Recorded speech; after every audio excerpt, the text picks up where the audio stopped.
Hi, this is Candid Nicole, DJ Ray Black. and you are listening to another edition of the Future Mogul Report.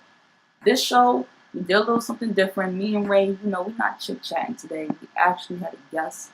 Her name is Dominique Broadway. She's a financial expert and a money therapist, and she has her own brand called De-mys-ti-fied.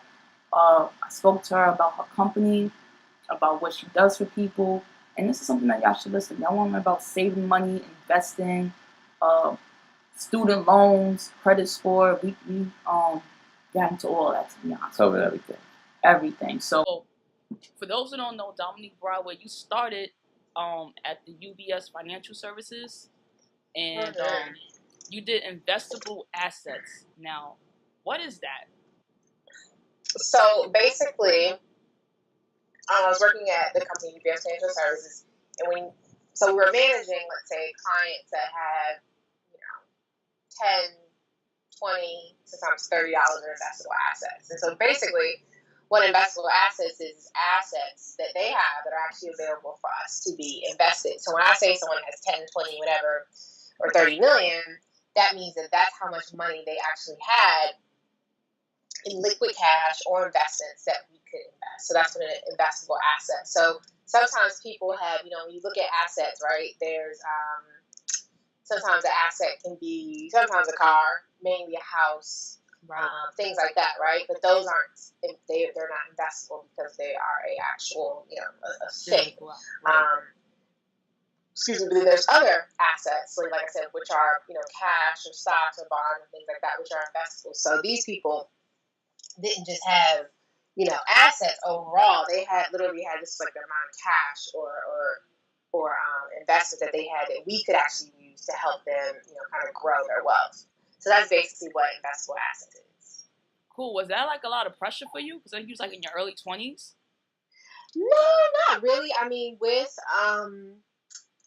what do you want to call it? I guess what is it called? I guess so the organization FINRA. Okay. And the Securities Exchange Commission, which basically kind of govern the stock market or manage us to make sure we don't run away with people's money. Gotcha. Yeah, basically. So there's limitations there. You have to get licenses, and you're using, even with doing a lot of wealth management, you're using software and stuff like that. So it's not just me sitting there making up stuff to do. But that industry is very, very heavily regulated, especially after, probably heard like Bernie Madoff kind of went in and stole everybody's money. Yeah. Especially after stuff like that happens, it's even more regulated after stuff like that. So I wasn't intimidated at all. I felt like, I went to school for this. I was ready, and I was just there to be a sponge and learn everything that I could. So that's the way I looked at it. That's cool. Doing that job in that position, was there like, did you have like a lot of African American clients, like, or is it like, was the ratio like slim to none? Slim to none, yes. Really? It was. Yeah, I mean, let's say when I was actually working in out of the Maryland office. I mean, let's say out of just, I don't know, example, like out of 80 clients, maybe 2 were Black, African American. I mean, there's some times when we've worked with, NFL players, NBA players, and stuff like that, but most of the time, yeah, they were not people of color, which is very disappointing. I mean, sometimes they just weren't at that firm. But yeah, a lot of times they weren't. But I've worked at other firms where there have been a bunch more African Americans, but they weren't at that price point. I mean, they weren't at that $20 million. They were maybe at $1 million, $2 million, $3 million, $4 million, $8 million point, which is still a lot of money. Yeah. But just at a different amount of assets they had available. Cool. So when you transitioned from, doing the investable assets and handling all that, transitioning to your company, De-mys-ti-fied, like, how was that transition, and what made you say, I'm just going to step out on my own and do it? Well, there were a couple different things. So I basically just quit my job and decided that I didn't want to do that anymore. And, a lot of my friends kept coming to me, asking me for financial advice. And, I had to keep, excuse me, I think I'm getting a cold. I had to keep, saying like, you don't have enough money to become a client here. And, after saying that numerous times, you're like, well, this is silly, I think with the firm I was at that time, I think you had to have at least $250,000 to become a client. In other firms that I worked at, you had to have at least $1 million to become a client. And so after saying that so many times, it's kind of like, wait a minute, this sounds silly. Like, these people need financial guidance. Right. And, I bought my first house at 22, and I always had money saved. And so they're looking at me like, what are you doing differently than what we're doing? So I literally moved from my dorm to my condo. And so everyone else moved back home. They're like, wait a minute, we were all hanging out together. What were you doing? They thought you was that we weren't doing. They thought you was in the trap.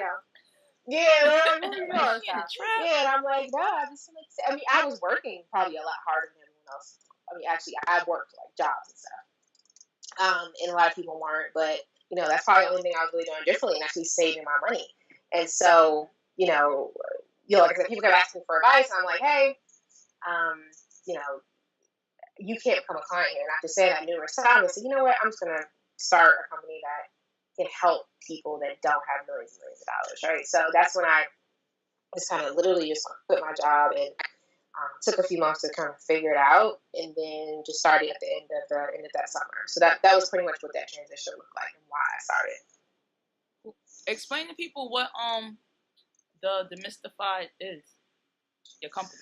Okay. Yeah. So basically, excuse me, I'm sorry. Getting that ill and cold. So basically, I know, I'm like, oh my gosh, I think I'm getting sick. So these planes. So basically at Finances De-mys-ti-fied, what we do is work with millennials, entrepreneurs, and creators, helping them to understand their finances so that they can demystify them and bring their dreams to reality. So we work with millennials, entrepreneurs, and creators. A lot of times people that, like I said, want this financial advice, but they're not going to be able to get it if they don't have enough money. And so we work one-on-one with clients. We also work in a group setting, so we have like online programs, like our Finances De-mys-ti-fied boot camp, some entrepreneurial programs, but we also do a lot of partnerships with brands. So we've done, like partnerships with, say, like with Capital One or General Motors or who else? I met you at the Chevrolet and stuff like that. So I met you at the Chevrolet event. Yes, the General Motors event. So doing a lot of brand partnerships is big, and I spend a lot of time doing public speaking. So I probably travel maybe 60 or 70% of the month at this point. It's going to be intense, just public speaking. So that's pretty much where I focus now. It's still doing that financial planning, but it's a lot more financial education. That's cool. Now I tell everybody, because people ask me for advice, not financial advice. I think they know better. But people ask me like, how do I get my LLC? How do I do this? And I know like it becomes a lot, but when people ask me about financial, I tell people just go to Dominique Broadway. She got this discovery call. I don't think they did. I think my cousin did it once. But can you break down like how people can benefit from the discovery call? Yeah. So basically, in that call, all we're really doing is, we're obviously using the call to tell you a little bit about our services and see if you're a good fit. But in addition to that, we're taking a lot of time just to learn a little bit more about you and kind of what you're doing, about your current financial situation, and what areas you need financial guidance in. And we do take that time to kind of give some of that immediate advice that maybe you can implement immediately. And so that's basically all it is. But it's not easy for people to sign up for a discovery call. When I say easy, for a lot of people, it's a mental thing, right? Where you're scared. Like, I've been there in a financial situation before where I'm like, I don't want to tell anyone what's really going on. You know what I mean? So it's like, you don't want to call anybody about it. So I think that for a lot of times that's the hesitation where you kind of have to build up, kind of like muster up the faith to say, okay, hey, Dominique, this is what's going on. I would love to hear your advice. This is where I messed up, but this is where I'm doing well. And so for a lot of times it's kind of like that mental block where they're scared to take that first step. But the sooner you can take that first step, the better. But that's pretty much all the call is about: learning about you, what financial goals you want to accomplish. We give some immediate advice, kind of what we can help with, and then, kind of tell you a little more about our services. But that's all it is. So if you're looking for just some quick, immediate advice, definitely sign up. Yeah, I encourage all listeners to sign up. It's really quick and painless. I personally did it. It was nerve-wracking. Not nerve-wracking as in the phone call, but as you said, telling people the real deal about your financial situation. It can be really scary. For me, I've taken majority of advice, but for me, I think it's a lot of. For me, I feel savings is more discipline than the action of putting money in the bank. Do you agree with that? And do you feel like a lot of people just don't want to discipline themselves to save? I think it's two parts. I think it is a lot of, excuse me, I think discipline is a big part of it. Um, so I think it's discipline. I think for some people, they want to save. They do want to save, but they're not making enough money. And for some people, it's not enough income is an issue. And I think for some people, it's not being able to see a bigger picture. If you're not able to see your life past next Friday, yeah, it's going to be hard for you to save for 3 months from now, right? Because you're just like, especially when, oh gosh, when people started saying YOLO, people took that stuff literally. They Like, did. you only live once. It is true. You do only live once, but you're probably going to live till tomorrow. So don't try to spend all your money today. So I think it's like those three things. I think that's the biggest issue. Because even with people who, are able to start saving automatically, it's great and all. But if you're still overspending, sometimes I've seen people's money stay in their savings account for literally a day and they have to transfer it back. So the discipline piece is very important. No, it's hard out there because it's so weird because, I'm like digging more and more into like financial to make myself better, and it's crazy how like I see like African Americans spend like $1 trillion in a year, but we like only put about like 3% back in the community. Like, yeah, probably less than that. I mean, we are America's favorite consumer. I mean, they have millions and $1 million marketing campaigns geared towards African Americans because we're spenders, we're not savers.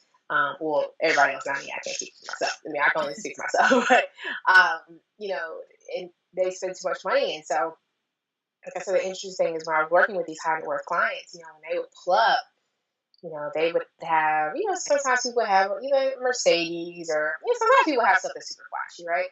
Sometimes they will pull up and use a regular old Honda, and we have another client who comes in who has, $1,000 saved and they're riding around in a Range Rover, you know what I mean? Versus our client that has $10 million saved and they're riding around and, maybe it's a Mercedes, but the Mercedes may be 7 years old because they paid for it, right? And so that just kind of shows mindset wise where people are. And I'm not saying don't go buy a flash car. I like flashy stuff myself. I ain't gonna lie, right? It's okay to floss a little bit. You floss a little bit. Like I'm a car girl. Like I'm gonna put money in cars. I love cars, and so I have a BMW, but I have an '08 BMW. My BMW paid off. I could totally afford to go buy a new car. But why do that when this car is paid off? You know what I mean? So that's money I could be putting towards investing or buying, just doing something that could make me more money. So that all comes down to a mindset shift as well. Yeah, my mom, she always, when I was a kid, she always be like, money always burns a hole in your pocket. She said, you got to know the difference between being able to afford it and being able to obtain it. And I didn't get that until my 20s. That's major. I wish she broke it down for me a little bit more earlier in my life, but now I'm understanding it. It's like, oh, I get it now. Afford and obtain. All right. Yeah, I mean, it's a lot of things that we can afford to buy, but, can we really afford to buy it? No, a lot of times you can't. Exactly. So I told a couple of people on my Facebook page that I'll be like interviewing you, and I asked if anyone had any questions, feel free. So one of them was, what are some practical ways to save on a fixed income? Well, I think when it comes to when you have a fixed income, well, the good thing is when you have a fixed income, you know exactly how much you're making, right? Right. So the first thing you want to do is really set a budget. Nobody ever wants to hear this, but you do need to set a budget and figure out exactly how much it costs you to live every single month. And then once you figure out what's left over and try to save that amount. When you save it, make sure that happens automatically. Like this savings has to happen automatically. Like you need to save and put money in your savings account wherever you're putting it, just like if you have to pay your rent. Like you got to pay your rent every month, you'll get evicted, or you pay your mortgage, whatever, right? So you need to treat savings with the same way. So I would just say create a budget, Figure out how much you can afford to save and start making that happen automatically. If you create a budget and there's no more money left, um, once you pay all of your bills, then start looking for additional ways to earn money. That's another thing. A lot of times people are always saying cut back, cut back, cut back. For some people, it's just like go earn more money. If you're physically able to earn more money, then do so. Yeah, that's true. That's true. You can't like pull money out the air. Not. Exactly. That's one thing. I mean, I've always had millions of jobs. I mean, I've never, minded working with. For some people, they're just, they're not like that. You know what I mean? But if you have a bigger goal, you have to do what you need to do to work towards that goal. Exactly. Is online banking better? Is online banking a better way to save compared to just saving at my regular bank? Yeah, I think it is. You have to compare online banks, but typically online banks are usually better because they are online, which means they don't have to pay for, office space like brick and mortar places, and because they're brick and mortar, they have higher bills, they have more staff, they have, this fancy building they have to pay for. And so the cool thing with the online banks is that they have less bills, and so they're able to pay they're able to pay a little bit higher in interest. So I put my money in an online bank. That's exactly what I would recommend. Because you're just going to see way more money in interest. For an online bank, you can see almost, sometimes 1% or 1.1% versus a regular savings account. Sometimes you may only earn 0.2%. It's pretty bad. So that's, why online banks are typically better. Yeah, I agree because I got the Capital 360 and I like that because you can set goals for yourself in there. Yeah. I really like that one a lot. Do you use any apps? Any what? Any financial apps like Mint or anything like that you recommend? Yeah, so my favorite ones, I do like Mint. I also use a one called Personal Capital, which is really great. It's similar to Mint, but it has a lot more like graphs and stuff like that. And I like that type of stuff. But I would definitely recommend Mint as well as Personal Capital, and even your own specific banking app.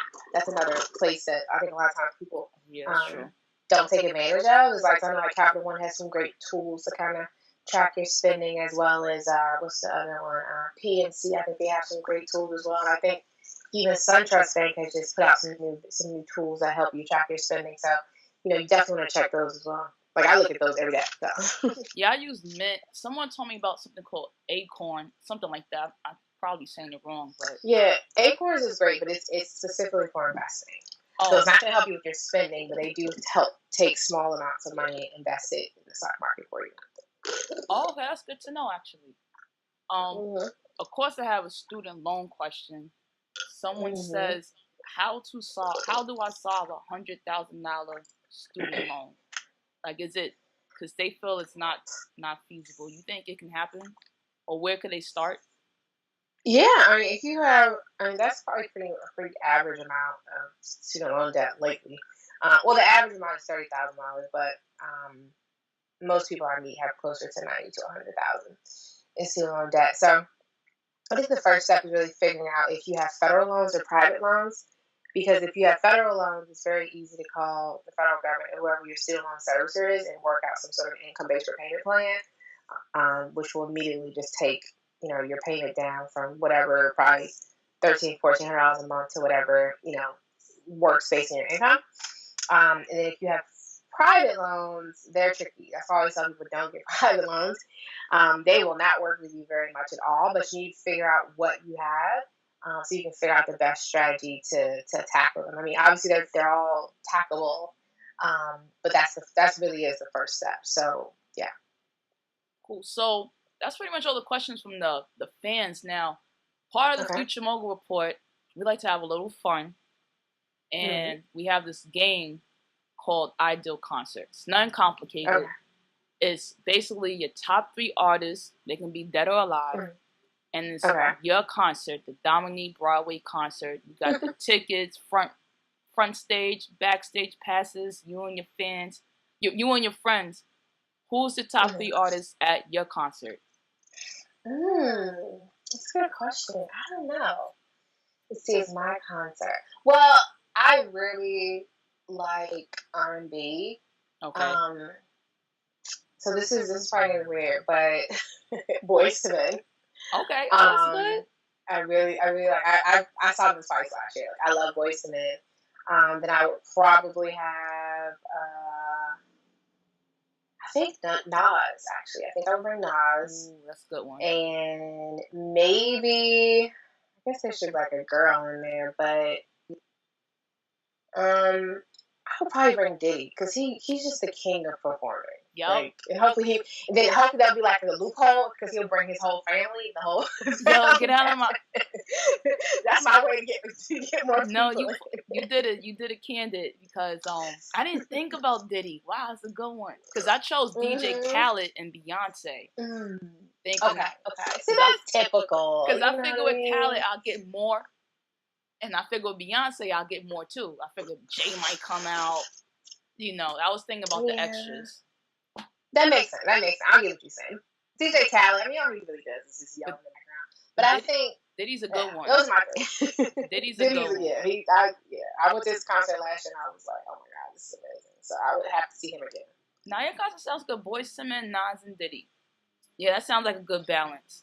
Definitely. Yeah, right. You get a little slow jams. You know, you get some real good rapping, and you got like. Then you got Diddy to make you dance all the way out the door, which is cool. Exactly. Another quick question. It's called Get Familiar. So, are you breakfast, lunch, or dinner? What do you prefer? Dinner. Dinner. Do you like comedies, drama, or thrillers, like suspense, when it comes to watching movies or TV? Comedies. And last, what's your guilty pleasure?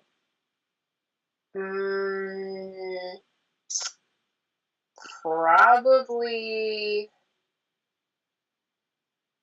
just desserts. Like, if no one's looking, I could eat dessert for breakfast, lunch, and dinner. There's nothing wrong with that. Yeah. Nothing's wrong with that. Whoever's judging, shame on you. Who don't like sweets? But before I let you go, let everybody know about the podcast that you have with your two friends and any events that you have coming up. Yeah, so the podcast we have is called The Modern Brown Woman. It's awesome and it's really fun because it allows me to kind of talk about something other than money. I love talking about money, but it's really fun. It's kind of really just talking about being a modern brown woman and what that's like on a day-to-day basis, all the things you're dealing with friends, relationship, money, life, everything. So you can check it out at themodernbrownwoman.com. We also have we're also on iTunes and what's that one? iTunes and Google Play. SoundCloud. Yeah, Google Play and SoundCloud. So working on that. No big events coming up now. Everything is pretty much doing with a private corporation. But hoping to get some events coming together. And we're putting together like 2 months of free online classes and things like that coming up, probably launching in August. So definitely make sure you go to the website, DominiqueBroadway.com, get on the email list so you can find out when that stuff launches. But that's pretty much all I have going on right now. Cool. I really, really appreciate you taking time with your busy schedule. I saw you on of course, the Alley Bank. I think you're on the stock exchange floor. That was fun. That was crazy. For me seeing it, I was like, yo, I'm glad I met her. I'm gonna be financially set when I get it together. You're one of my favorite people, so. Yeah, I'm super happy. Everybody, take time to follow her on Instagram. Like I said, check out her podcast. Go to her website. Thank you once again. Like I said, thank you for doing this. Hope you don't get a cold. I hope you can nip that in the butt real quick. Trying to fight it now. And get some rest. And like I said, thank you again, Dominique Broadway. Thank you so much, Candid. Talk to you soon. You too. Bye-bye.